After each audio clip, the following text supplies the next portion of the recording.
Welcome to the new and improved version of 5 Minutes of Management. I'm Frank Kallman along with Rick Bell. Rick, our audience is probably wondering, where have you guys been for the last couple of months? And I don't blame them, Frank. You know, it takes time to come up with something this good and this creative. You know, we did take our little hiatus there for the last few months because we were trying to come up with a new name for 5 Minutes of Management. Of course, we didn't. But we do have a new producer at the helm, Andrew Lewis, and he's going to make it even better than before. I couldn't agree more, Rick. And to start off the new and improved edition of 5 Minutes of Management, we've got a good show today where we'll talk about if it's appropriate for companies to have specific information regarding a CEO's health when they're being considered for the top job, as well as some news out of the Society for Human Resource Management that I think our readers will be interested in. So let's start on that one, Rick. Is it appropriate for companies to ask questions about a candidate's health or medical condition when they're hiring for the CEO job? After all, this is the most important job in any company, and CEOs are earning paychecks well into the tens of millions of dollars. As the Wall Street Journal reported this week, given the pressure cooker nature of the CEO role, it makes sense that company boards of directors would want to know the lowdown on a potential leader's health. Take, for instance, CSX Corporation's CEO Hunter Harrison. According to the Journal, the 72-year-old former head of Canadian Pacific Railway took the CEO job in March.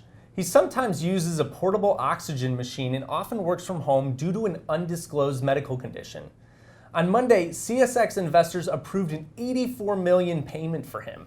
Rick, management experts quoted in the Journal say this is a big potential vulnerability. What are your thoughts? Frank, I don't think it's a vulnerability at all. I think, why would you be concerned about somebody's health when it's basically against the law, through HIPAA laws, through any number of potential violations, to really ask about somebody's health? Now, if you put in a rider into your executive search, then maybe you can start probing and ask some more questions. But Frank, this also brings up an age discrimination issue.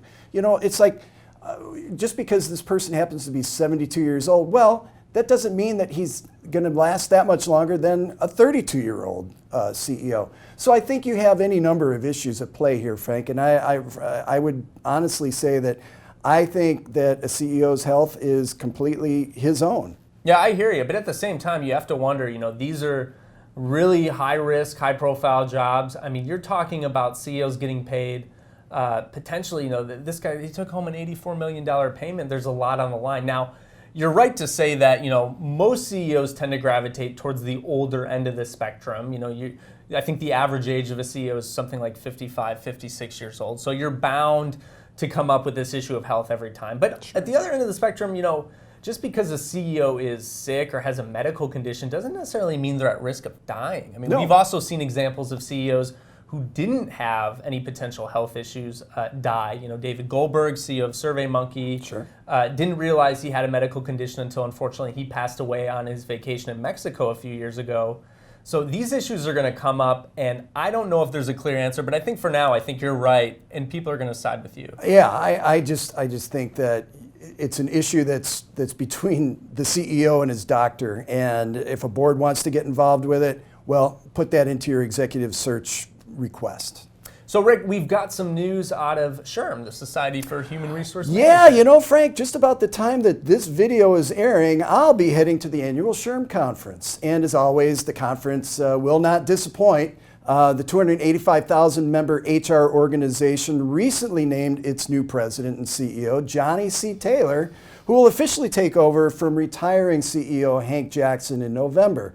And Frank, I'm hoping that his handlers will give us a little bit of time to talk with Mr. Taylor.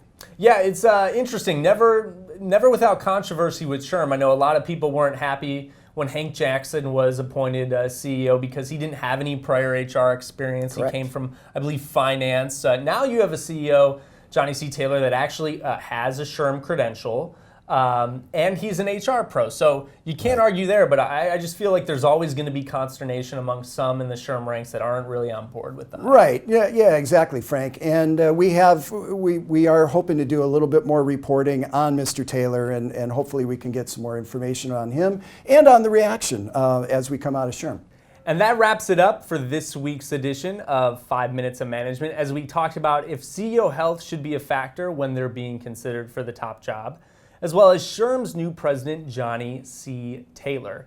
Be sure to subscribe to our YouTube channel and also follow us on Twitter at Workforce News. And of course, for continuing workforce coverage, visit workforce.com. Until next time on 5 Minutes of Management, I'm Frank Coleman here with Rick Bell. We'll see you next time.